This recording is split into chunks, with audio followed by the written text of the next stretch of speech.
If you live in the West and are concerned with Islam and the Islamization of your country, this video has a message for you.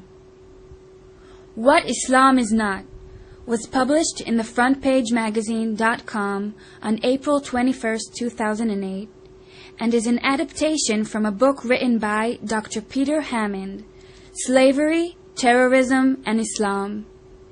What Islam is not. Islam is not a religion, nor is it a cult.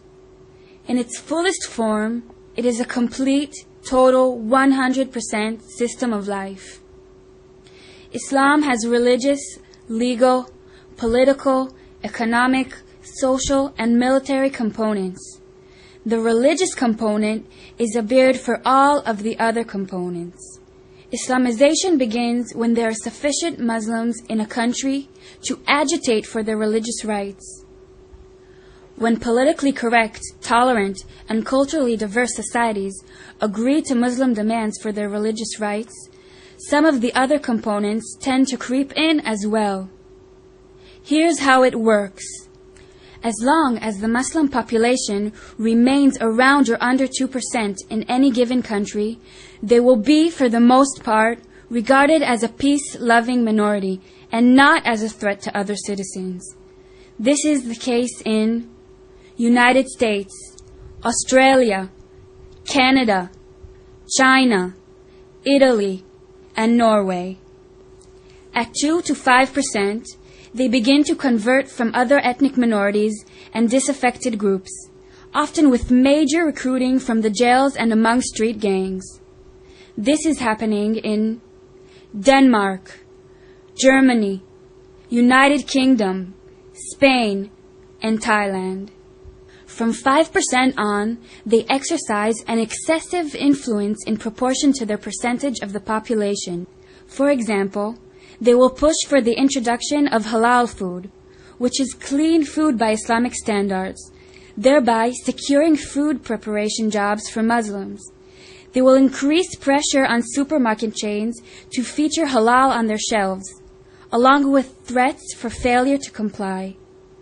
This is occurring in France, Philippines, Sweden, Switzerland, the Netherlands, Trinidad and Tobago.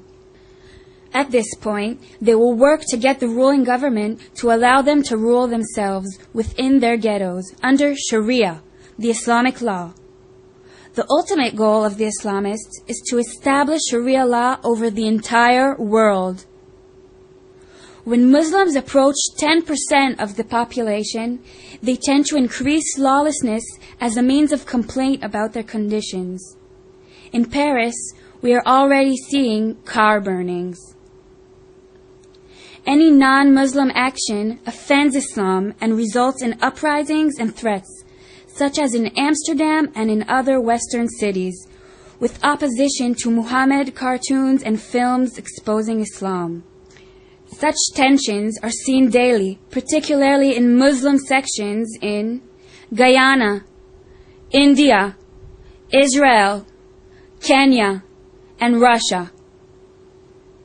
After reaching 20%, nations can expect hair-trigger rioting, jihad militia formations, sporadic killings, and the burnings of Christian churches and Jewish synagogues, such as in Ethiopia. At 40%, nations experience widespread massacres, chronic terror attacks, and ongoing militia warfare, such as in Bosnia, Chad, and Lebanon. From 60%, nations experience unfettered persecution of non-believers of all other religions, including non-conforming Muslims, sporadic ethnic cleansing, use of Sharia law as a weapon, and jizya, the tax placed on infidels, such as in Albania, Malaysia, Qatar, and Sudan. After 80%, expect daily intimidation and violent jihad, some state-run ethnic cleansing, and even some genocide, as these nations drive out the infidels and move toward 100% Muslim.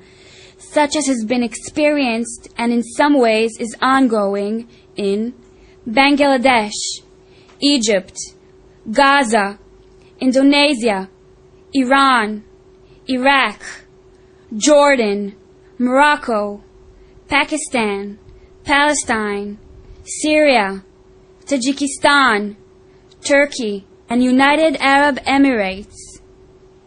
100% will usher in peace of Dar el-Salam, the Islamic House of Peace.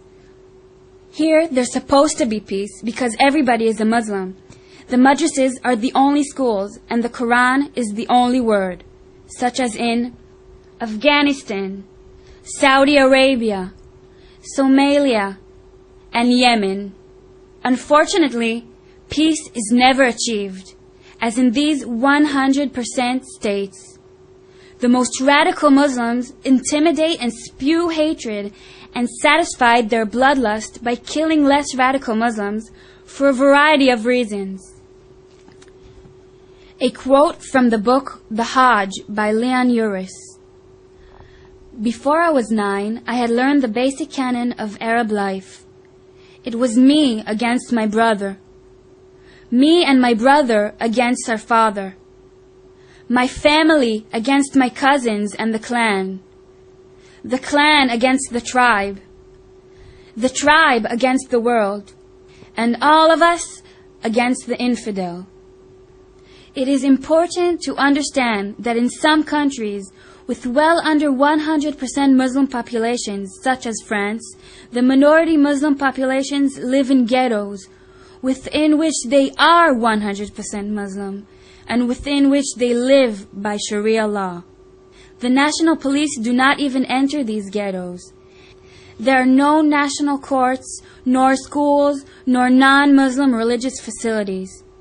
In such situations, Muslims do not integrate into the community at large. The children attend madrasas. They learn only the Quran.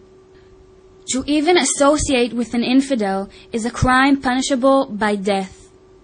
Therefore, in some areas of certain nations, Muslim imams and extremists exercise more power than the national average would indicate. Today's 1.5 billion Muslims make up 22% of the world's population, but their birth rates dwarf the birth rates of Christians, Hindus, Buddhists, and Jews, and all other believers. Muslims will exceed 50% of the world's population by the end of this century.